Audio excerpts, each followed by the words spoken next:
Pois é, mais um presidente saiu, Júlio Casares, presidente de São Paulo, depois de sofrer o afastamento pelo Conselho Deliberativo, resolveu renunciar. E isso tem acontecido com uma certa constância. Nós tivemos no ano passado o mesmo processo acontecendo com o Augusto Melo. No próprio São Paulo, recentemente tivemos também uma renúncia e as coisas vão se sucedendo. Bruno, é um processo que não tem volta, é a demonstração de um modelo de governança que está superado. Como é que você encara isso?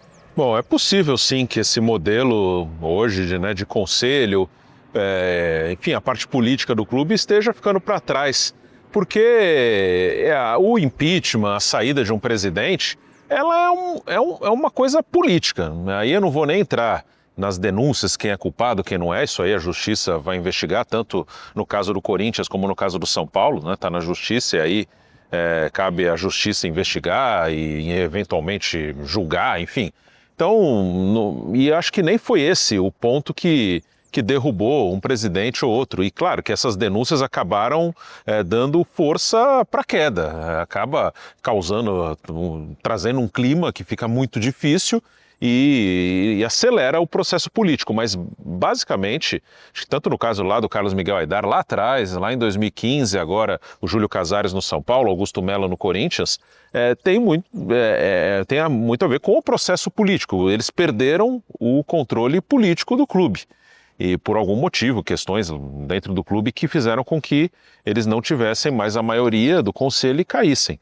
Mas é um modelo que pode estar ficando para trás, porque se a gente olhar, os clubes, pegar anos 90, anos 2000, todo mundo nesse formato político, hoje temos algumas SAFs, enfim, tivemos alguns presidentes, e o São Paulo e o Corinthians também passaram por isso, que tinham um controle muito grande no clube, até ficaram mais tempo do que deveriam, né? O Alberto Dualib no Corinthians, antes dele o Vicente Mateus, né? Voltando até mais no tempo. São Paulo teve o Juvenal Juvencio, o Palmeiras teve o Mustafa Contursi, o Vasco teve o Eurico Miranda, os irmãos Perrella no Cruzeiro. E aí eu não estou dizendo que eram bons, né? Estou dizendo que era um modelo de que tinha um cara que mandava e por muito tempo ficaram lá, todos eles foram vencedores, e que hoje, assim, faltam lideranças, sejam boas ou ruins, mas um líder que seja um cara... Não, esse cara é o que manda, né? Todo mundo aceita na boa. Então hoje é mais difícil, me parece, ter esse controle e as coisas vão mudando. Hoje o futebol é mais caro, se o clube não se cuidar é mais fácil de entrar numa crise financeira também, a cobrança é muito grande, aí temos as SAFs também já numa mudança de modelo, a profissionalização que aconteceu no Flamengo, no Palmeiras, enfim, estamos num outro momento de mudança, para onde ainda é meio difícil de saber, mas hoje me parece bem mais difícil ter o controle político no clube. Eu costumo dizer que uma coisa é estar no poder, sempre vai ter alguém no poder, outra coisa é ter realmente o poder, e hoje parece que está mais difícil ter o poder. Nesse tipo de modelo, você é obrigado a negociar muito para você poder ter comando. Você não tem o poder, para você comandar o clube, você precisa negociar. Então você tem que ceder aqui, ceder lá, ceder acolá. E aqui, quando estamos falando de ceder, não necessariamente coisa desonesta, mas você tem que ceder, você não pode... Dividir o poder. E aí existem pequenos poderes, e nesses pequenos poderes a coisa pode sair do controle, como parece que foram os casos aí. E sem contar o lado ego, que as pessoas têm interesse de estar naquele cargo por uma questão de ego, e aí na primeira oportunidade, pelo menos é o que se falou, quando apareceu uma chance de uma denúncia, alguns conselheiros chegaram até a pagar para aquela gravação da moça lá dos camarotes, para que ela liberasse aquela gravação. Quer dizer, é um negócio assim, muito você vê de ego. É óbvio que não é, pelo bem do clube. Isso não pega, é uma coisa a ver. É um momento político, né? Um momento onde nós teremos eleições em São Paulo, agora vai ter no e esse processo, ele gerou uma série de interessados. Talvez aqueles que não seriam escolhidos pelo rei para ser o sucessor, sim, eles entraram, não, peraí, se quer me derrubar, então eu vou tentar partir para uma guerra direta. Eu vejo dessa maneira nesse processo São Paulo de modo geral, né? O Augusto Melo, em algum momento, quando ele briga com o Rubão, ele também perde o poder e aí a coisa é só uma questão de tempo para ela cair de uma... O Aydar também, ele começa a ter problemas quando ele rompe com o Juvenal,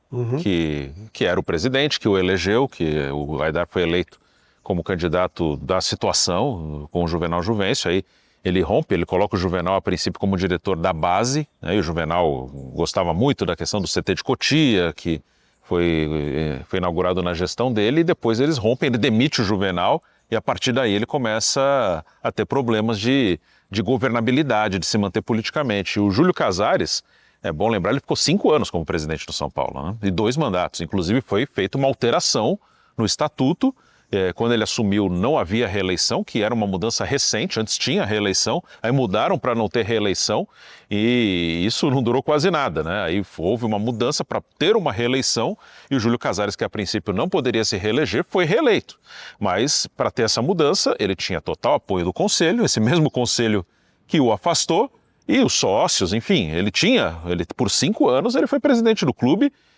Esse mesmo conselho o elegeu, mudou o estatuto e o reelegeu. Né? E depois tiveram o impeachment. E aí ele tinha o controle do clube, e aí por algum motivo que ainda não está tão claro, ele perde esse controle. Porque se aconteciam coisas erradas no clube, né, já aconteciam antes. Não foi agora que começou a acontecer. E acredito que para quem está dentro do clube não teve nenhuma novidade aí no que foi denunciado, no que foi falado. Mas quando ele tinha o controle político do clube, isso não repercutia, não vazava. Quando ele perdeu o controle por algum motivo, começaram a vazar gravações, áudios, matérias que foram passadas, né, denúncias passadas para jornalistas. E aí o Júlio acabou caindo. Eu não estou dizendo que ele é inocente ou que ele é culpado, ou que ele não mereça o impeachment. Eu digo que ele, por 5 anos, foi presidente com o apoio de todas essas pessoas, e aí, em alguns meses, ele perdeu esse apoio, e as mesmas pessoas que o colocaram lá e o mantiveram lá e mudaram o estatuto para mantê-lo lá, acabaram tirando do poder. O que fica claro é que não foi, começou agora. Se o São Paulo tinha problemas, eles já vinham. E as pessoas todas eram coniventes. De repente elas resolveram, se é que havia um problema, que elas não queriam mais aquela pessoa. Então o que você subentende? Vamos mudar para continuar tudo igual. Sim. A princípio, é isso. Não, chega, ele não vai brincar mais, vamos outros brincar. Você não consegue ver uma figura do São Paulo, você diz, bom, essa pessoa vai mudar o São Paulo. Não dá para se imaginar que apareça um Paulo Nobre no São Paulo, eu não consigo imaginar. O São Paulo vai continuar igual, vai continuar arcaico, e é arcaico, como o Corinthians é arcaico. E aí você vê, hoje, por exemplo, o Corinthians, né, voltando ao Corinthians, o presidente não divulga, eles fizeram uma auditoria, ele não divulga o resultado da auditoria. Por quê? Então, já começa a questionar, por que ele não está divulgando o resultado da auditoria? Será que é porque ele também fazia parte daquele processo todo de se divulgar, até ele se complica? Você pode levantar esses questionamentos, né? É uma coisa complexa. Até agora, no São Paulo e no Corinthians, não aparece ninguém assim que você fala, não, pode ser diferente. Se esse aqui ganhar a próxima eleição no São Paulo, que vai ter eleição no final do ano. No Corinthians também vai ter uma eleição logo, né? Também o Augusto, ele tinha 3 anos de mandato, ele cai no meio do 2º ano, que foi no ano passado, então esse também é o último ano da gestão hoje do Osmar Stabile, que era vice do Augusto, como o Maciza era vice do Casares. Foram eleitos juntos. Então, por enquanto não aparece, né? E nem nos possíveis candidatos. Vamos ver mais para frente se aparece alguma novidade, alguma coisa diferente. Mas é difícil porque no próprio São Paulo é muito fechado, né? O Conselho elege o presidente, é um sistema político muito fechado. Acho que no São Paulo é até mais difícil de ter uma mudança. Até agora não aparece ninguém que que cause assim, uma esperança. Pode ser diferente talvez com esse cara. Às vezes não dá certo. Eu me lembro que no Palmeiras, né, e ainda o Mustafa era muito recente, tinha o Beluso, que todo mundo via como uma mudança. Não foi uma gestão que funcionou, que deu certo, mas tinha ali pelo menos um discurso. Esse cara talvez seja diferente. E bem ou mal começou com ele o projeto Allianz Parque. Sim. Mas no campo não foi bom, e também na política ele nem tentou a reeleição, mas tinha um discurso que parecia diferente. Acabou com o Paulo Nobre, o clube se transformando. Meio que sobrou, ninguém queria, o Paulo Nobre pegou. Como no Flamengo houve uma transformação na gestão do Bandeira de Melo, e os presidentes que vieram depois, o Landim, o BAP, eram do mesmo grupo do Bandeira e romperam todos, acabou tendo um rompimento nesse grupo. Mas enfim, eles seguem a mesma ideia. No São Paulo e no Corinthians, por enquanto, ainda não apareceu ninguém com um discurso que seja muito diferente do que a gente via nos últimos anos, com gestões muito ruins. Aí é uma coisa que dá para falar de opinião, de gestão. Para mim, a gestão Júlio Casares foi muito ruim, mas a gestão Leco também foi muito ruim, a gestão do Carlos Miguel Aidar também foi muito ruim, E o Juvenal Juvencio, no terceiro mandato dele, a partir do momento que ele também muda o estatuto para se reeleger, com o apoio de todo mundo, inclusive do Júlio Casares, também já era uma gestão muito ruim, principalmente ali no terceiro mandato. Nos 2 primeiros ainda foi muito vencedor, no terceiro já muito ruim. E o Corinthians também vem de várias gestões, Duílio, o André Sanches quando voltou, antes tinha o Roberto, tinha o Mário Gobi, e o Corinthians também vem numa sequência bem complicada. E você, o que pensa disso? Tem alguma solução para esses times? Essas camisas tão históricas e tradicionais, elas estão condenadas a se apequenar ou você vê alguma opção para isso? Deixa a sua opinião, deixa o seu like, compartilhe esse vídeo, mas principalmente inscreva-se no nosso canal, né, Bruno? Inscreva-se assim, que aqui sim, no Futebol Entre os Grandes, que a gente tem sempre conteúdo de futebol para quem gosta do assunto. Todo sábado um conteúdo novo e, claro, também durante a semana a gente fala de futebol aqui. Valeu.